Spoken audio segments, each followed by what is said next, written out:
Hi everyone, welcome back to my channel. I'm LIANA for LIANAVibes.com, and today I want to talk about my tattoos as I do get a lot of questions about them and my whole journey with being inked ever since I began at age 15. My tattoos have a lot of special meaning for me, and I think it really speaks to it being a live journal, and essentially I tend to make a lot of things super meaningful. Before we begin, please like and subscribe so we can vibe on the constant. And now, let's get into the video.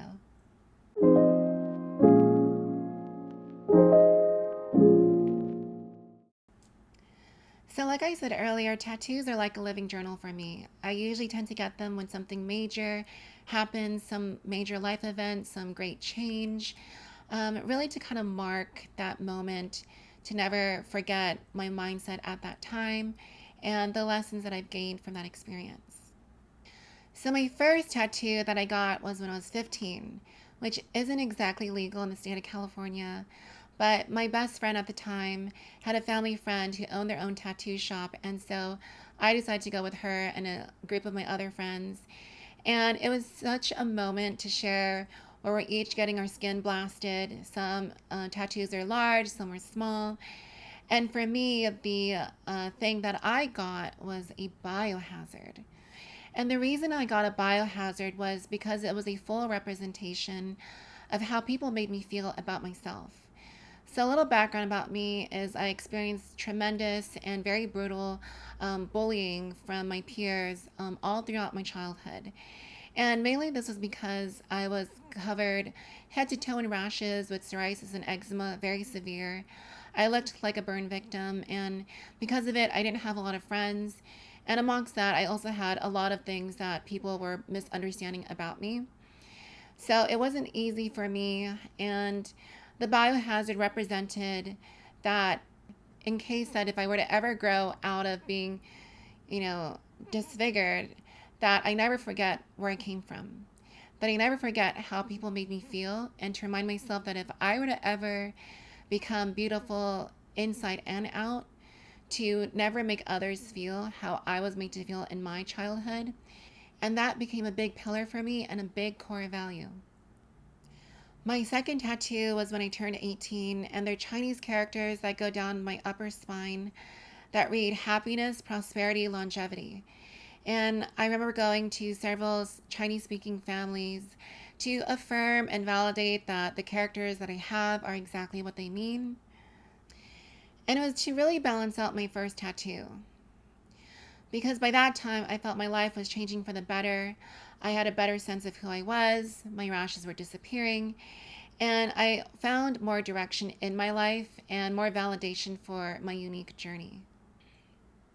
Stars. These are my most immediate visible tattoo. I got this when I left the fashion industry. I used to be signed with agencies in the San Francisco Bay Area, in LA, and the East Coast. And I also used to do hand modeling where I worked with pharmaceutical agencies as well as tech companies. And when you're signed to an agency, they literally own your image. You can't drastically change your image, whether that be gaining weight or getting things like tattoos. And at that time, tattoos definitely were not in style. They absolutely desire a clean cut, cookie cutter image. So, what my stars mean to me is that scientists claim that the iron and minerals in your blood is from a dying star millions of years ago.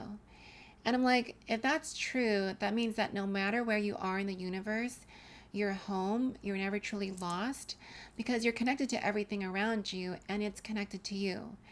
And it's in that interconnectivity that I really resonate with because for most of my life, I felt so disconnected. 4. Heart circle. I believe things like love and happiness are meant to be shared. They are experiences that you experience and take in, and they're also things that you should give out.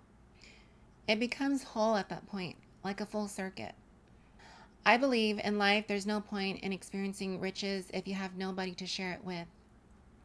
We can't be hoarders and only takers. We have to give back.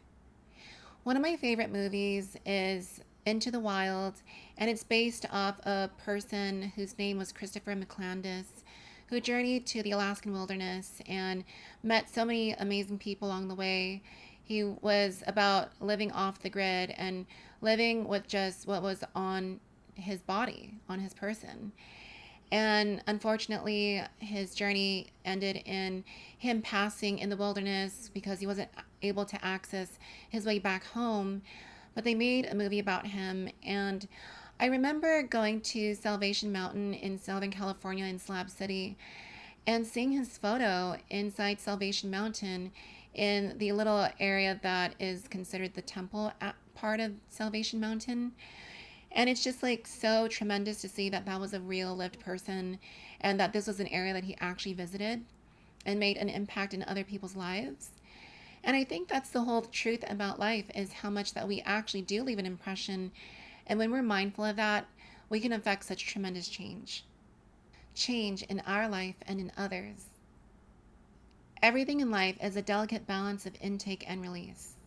We see this in cycles, in the breath cycle, your heart pumping in systolic and diastolic pressures, the food we intake and the waste we release.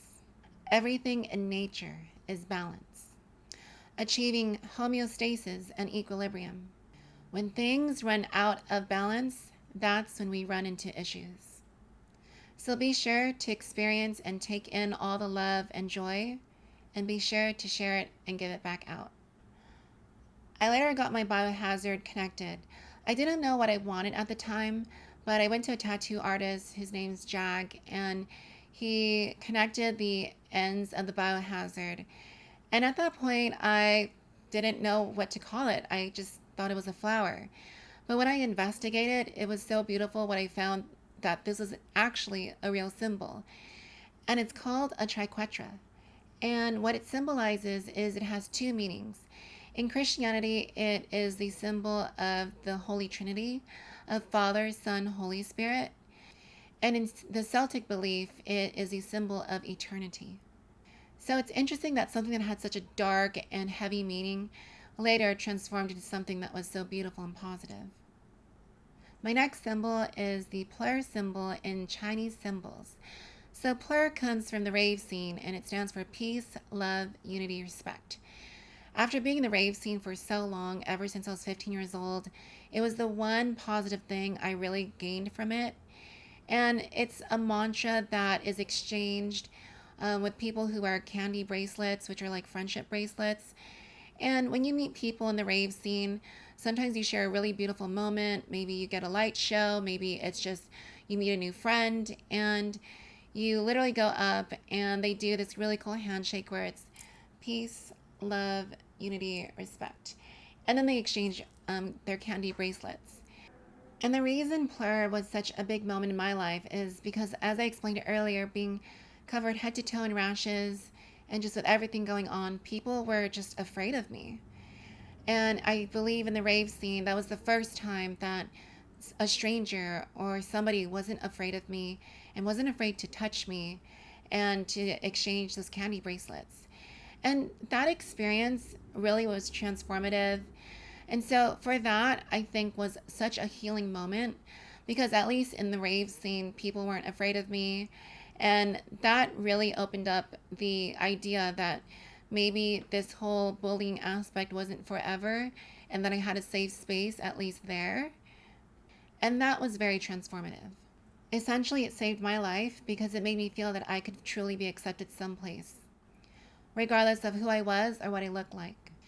Because I believe it's something we can all take into our everyday lives when the music has stopped and the lights have gone back on.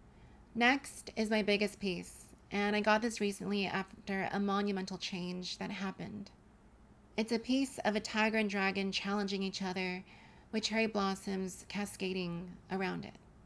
At its core meaning, it's a symbol of the yin and the yang, two polar opposites fighting each other, but in return are actually balancing each other, creating wholeness and completion. There was a figure in my life who represented one of those creatures. They were the exact mirror of me, and I was an exact mirror of them, someone that I truly loved. And we both brought out the parts of ourselves that we needed to work on, and hopefully we'll become better people in the world because of it. And that's the story of my tattoo journey. Is that the end of tattoos for me? I can't necessarily say yes, and I can't necessarily say no. I may finish up shading and details on my back piece later on. Another question that I get is about piercings. If I have body piercings. The only piercings that I have are in my ears, and the reason is I feel that piercings hurt so much more than tattoos, and I'm not a fan of the piercing aftercare and healing process.